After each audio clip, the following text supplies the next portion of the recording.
Alright, so today what we're going to talk about is graphing transformations. Throughout the course we're going to graph lots of different functions, and using transformations, translations, reflections, stretches, we're going to be able to shift and move the graph. So it's going to be a really important topic that's going to kind of carry throughout this Algebra 2 course. Okay. So what I've got here is I've got kind of a generic graph. This would be like a piecewise defined function made up of three linear line segments. We're going to call that f of x. And I'm not going to be really focused on what the equation is of it. We're going to look at kind of general function notation and what a transformation looks like. What I've also done over here to help us is kind of written out a couple of key points on this graph. So for instance, negative 2, 0, 0, 2, 2, 2, and 4, 1. We're going to kind of see how the transformation affects those points. Does it affect the x? Does it affect the y? How does it affect it? Okay, and where that comes from. Okay, so the first thing we're going to look at is a vertical shift or vertical translation.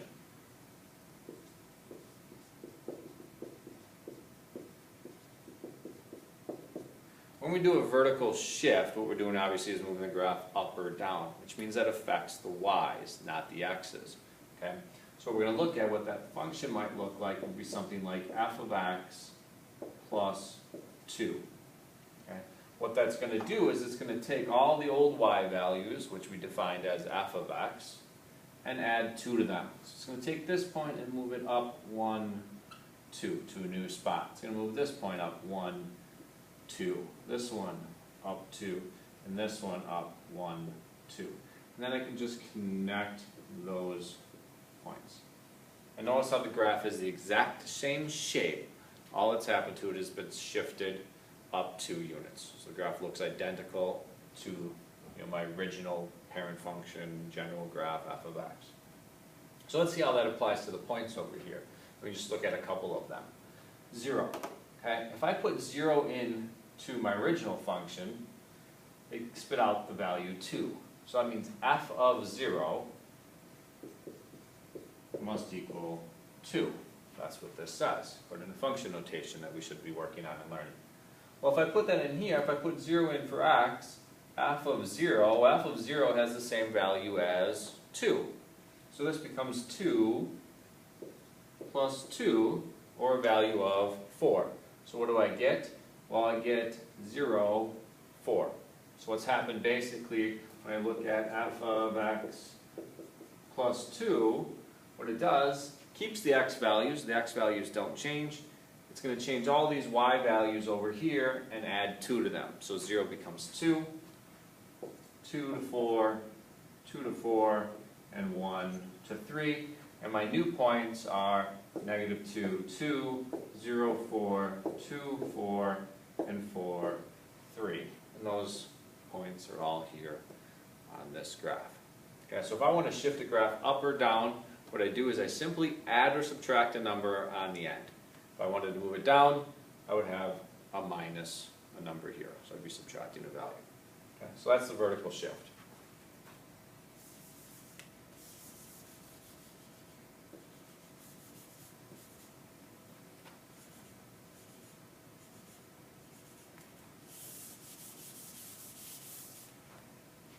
All right, next one we're going to look at is a vertical stretch. This is going to change the size or shape of the function. It's not going to be uniform how much it moves as far as where a shift moved every single point the same distance. Not going to happen here with a vertical stretch. Okay? What a vertical stretch looks like is it's going to be a multiplier, but again it's a vertical, so it's going to multiply the y, and the y really is our f of x function. So I've got 3 times f of x. And what that's going to do is it's going to multiply the y values by 3. So this point here was at a y value of 0. Well, 0 times 3 is still 0, so this point actually doesn't move. Basically what you're doing when you're stretching is you're pulling a graph away from or towards the x-axis. That point's already on the x-axis, it doesn't move. Okay. This point was at a y value of 2. When I triple it or multiply it by 3, it's going to go up to 6.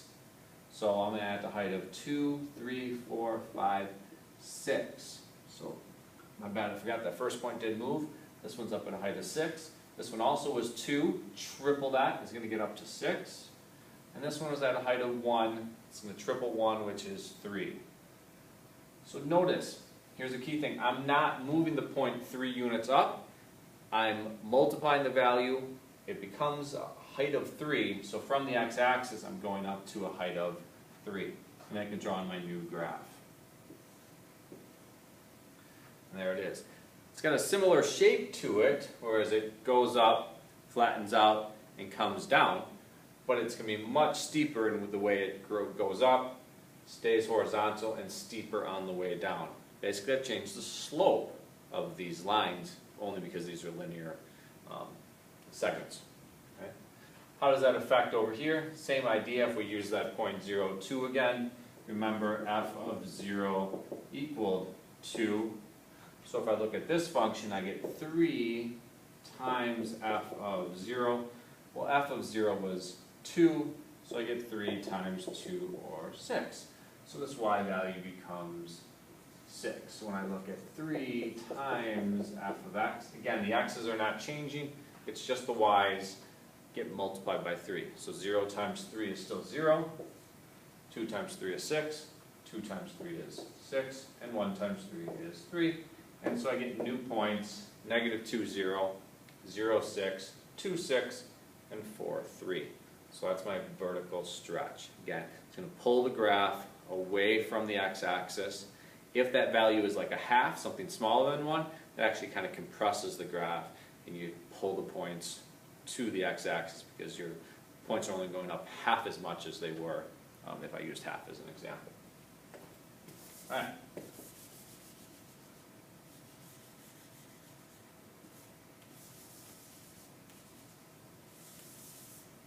So let's keep moving on. We're going to look at a horizontal shift now.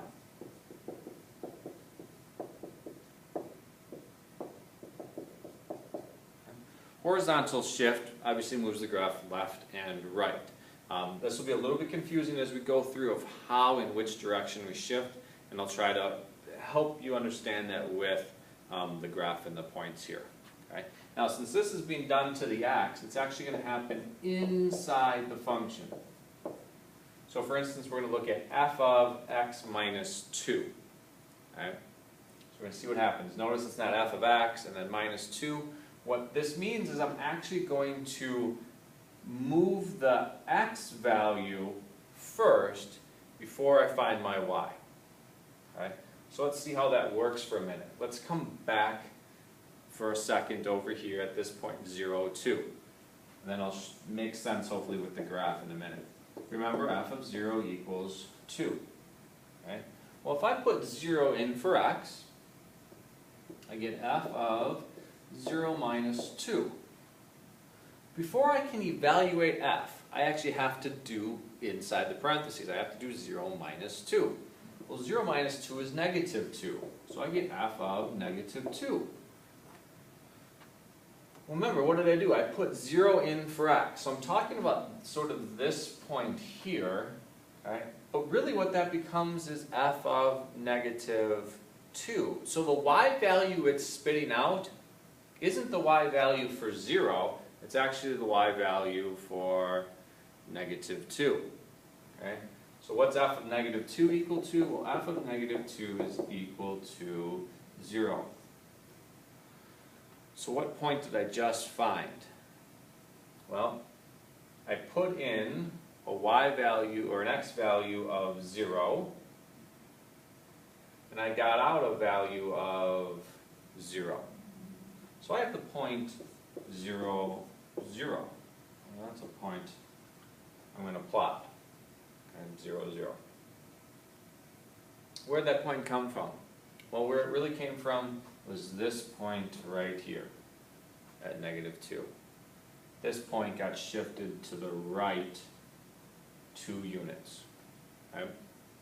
So what's happening here when I have this x minus 2, what that actually means when I'm subtracting 2 is it actually means the graph is moving to the right 2 units. We're going to find out as we go through this, anything that kind of happens to the x is always going to be the opposite. So if you're adding 2, you're going to go to the left. If you're subtracting 2 with the x's, with horizontal shifts, you're going to go to the right 2. Okay? Let's kind of demonstrate that again with another point. Let's use 2. Let's talk about this point right there and what happens to it. Okay? So when I put 2 in for x, f of 2 should be equal to 2. 2 from my original table of my black graph. Put it in here, I get f of 2 minus 2, which really means I'm evaluating f of 0. Well, what's f of 0 equal to? Well, f of 0 was 2. Alright? So I get f of 0 equals 2. So I get the point 2, 2. Okay. Well, I still kind of had that point. That's interesting, and based on just how I did it. But what happened was it was actually this point right here that got moved over to become 2, 2. And I'm going to do kind of one more point here with 4. Put f of 4 in there, f of 4. Erase kind of this stuff here. F of 4 was supposed to be 1. So let's see what happens though. When I put this in, I get 4 minus 2, so I get f of 2. And f of 2 is 2. So now I get the point 4 was my input. 4 was my input, what I put in for x, and I'm getting out 2. Okay? So what's going on is this point right here is shifted over 2 units. Likewise, this last point is going to get shifted over 2. So I get this new graph that looks exactly like the black one, except for every point has been moved to the right 2. Okay? Again, a little bit confusing of what's going on, but when you're plugging in a point, what's happening, like when I plugged in 2 for x, what's actually happening is the function is spitting out a value for f of 0. Okay, really 2 points, to the left, and then I got to bring it back over to the right. Okay? So, big piece we want to look at is when I've got x minus 2, a horizontal shift, x minus 2 moves the graph 2 to the right. If I had something like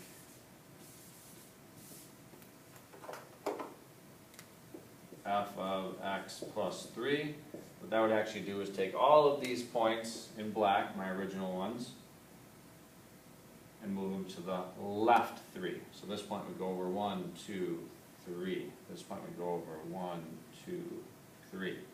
This point would go over 1, 2, 3. 1, 2, 3. Plot my graph. Again, size isn't changing, shape isn't changing, its location is changing. It's been shifted to the left. Okay? So again, we'll have to work on that a lot. There'll be a lot of practice problems to do. You want to really get that down, that idea of that horizontal shift is kind of the opposite direction of what you might think happens to it. We got a couple left.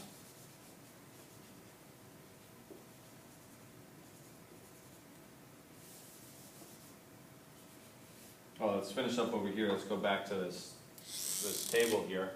Come back to this f of x minus 2 piece.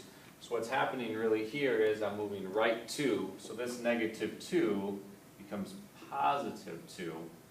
0 becomes, moving it over 2 becomes 0. I'm basically adding 2 to it. 0 becomes 2. 2 becomes 4. And 4 becomes 6. So my new points are 0, 0, 2, 2, 4, 2, and 6, 1. Again, every point's been shifted to the right 2. All right, last thing we're going to look at is reflections.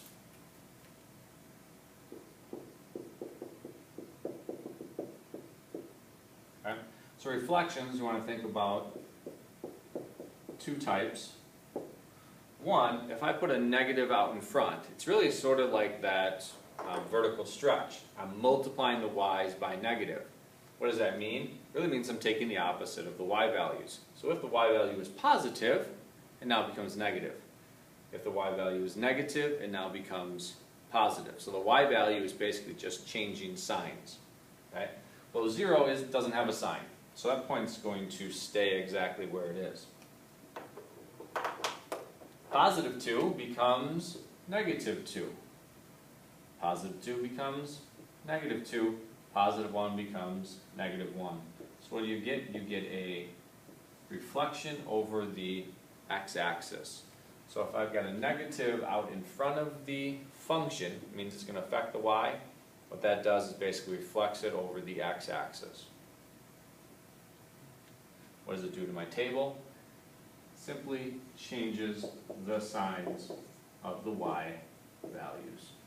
So I'd have negative 2, 0, 0, negative 2, 2, negative 2, and 4, negative 1 as I plot my points. The last one we can do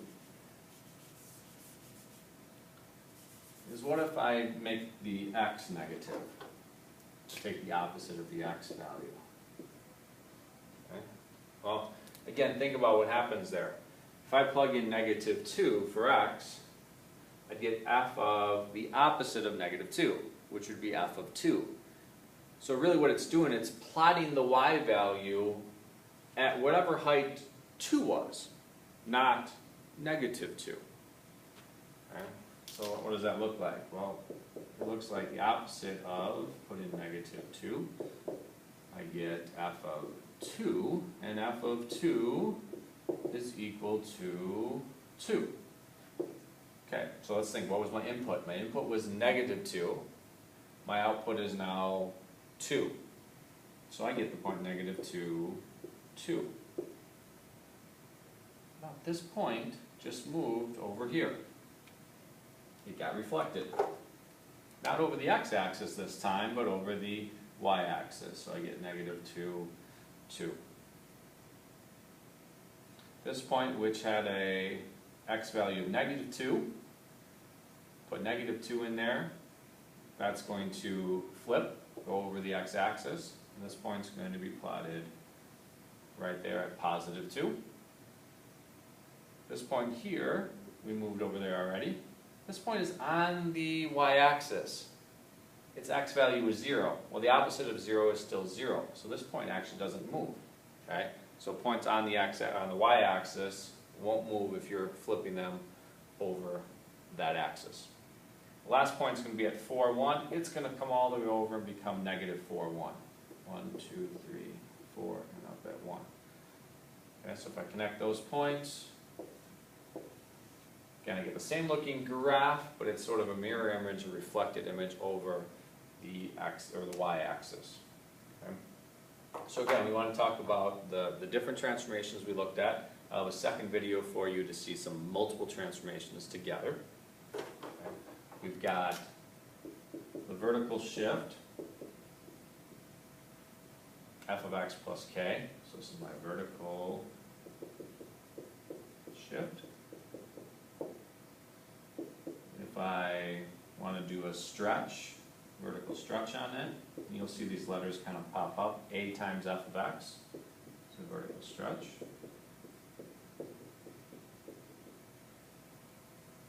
F of x minus h, there's my horizontal shift.